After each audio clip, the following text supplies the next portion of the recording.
Hi, my name's Jane, and I'm making a second video about the harassment I received in the last few days because, first of all, my makeup was off. And second of all, I'm not going to play the videos again. You can look at my YouTube channel, youtube.com/flying charm, and look up the previous video I made this evening. But I would like to say something about stalkers and Gen Z type people in Duluth that they start randomly stalking somebody on Snapchat. Usually on Snapchat, I'm just posting a couple videos at night. It's not even a video, it's like a picture. And I'll just say something maybe lightly about the election 2024 race or about societal conflict. But I want people to know that I'm a born again Christian and I got saved at age 64 at 4 years old. So I'm saved and I don't partake in darkness in the world, meaning that even though I have 17,000 followers on a fake Jane Hoffman Fan Club page, it doesn't impress me when I'm getting texts from unknown people they're asking me to have sex or even be a lesbian. It's against my faith. So I'm going to share a few verses with you since you've already tried to invade my life, so to speak, with over 40 to 50 phone calls in the last 2 days and creating fake profiles and saying I'm a hero for lesbian causes when I'm not. I'm just a regular Christian who's trying to follow the Bible. I have been crucified by Christ.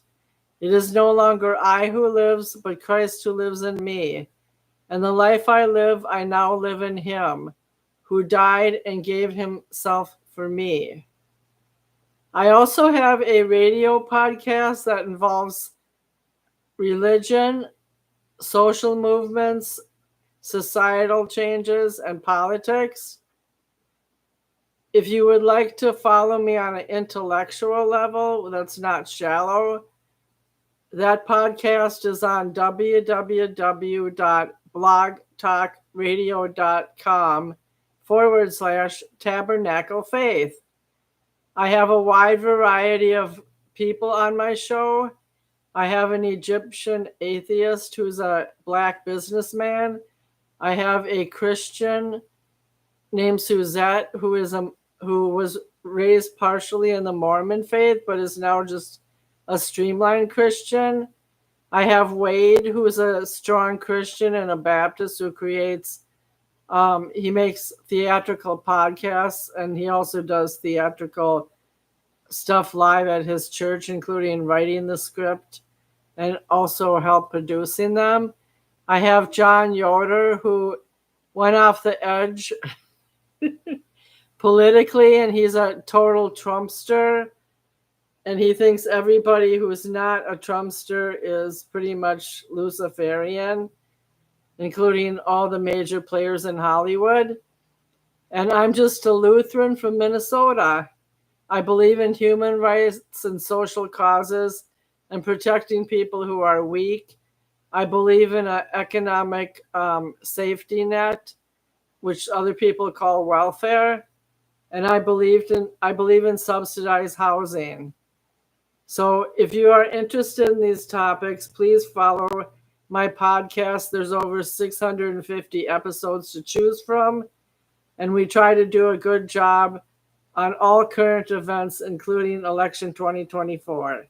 Thank you for listening.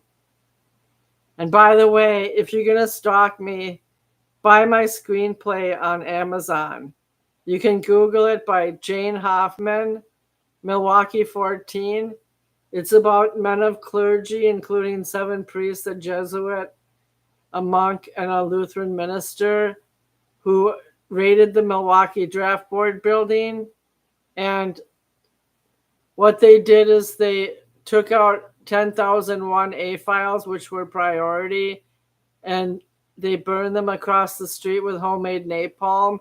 They voluntarily got arrested and spent 1 year in state prison, except for Michael Cullen, who spent a year in federal prison because he was an Irish native. Thank you for listening, and if you have any questions, you can email me at politicsofdissent, DISSENT, @gmail.com. Take care.